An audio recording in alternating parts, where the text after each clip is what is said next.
অনেক দৃষ্টান্ত দেওয়া যাবে, আমরা একটা দৃষ্টান্তই তো যথেষ্ট আমাদের জন্য। Justice S K. সিনহা শুধু একটা সত্য কথা বলেছিলেন তিনি, অনেক সত্য কথা হয়তো বলেছেন, তার একটা সত্য কথা রীতিমতো তার চূড়ান্ত অপরাধ হিসেবে গণ্য হয়েছিল।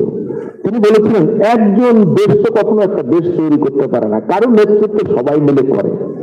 এই কথাটা বলা তার বিরাট অপরাধ ছিল, এবং তিনি বিচার জন্য একটা শক্ত ভূমিকা নিয়েছিলেন।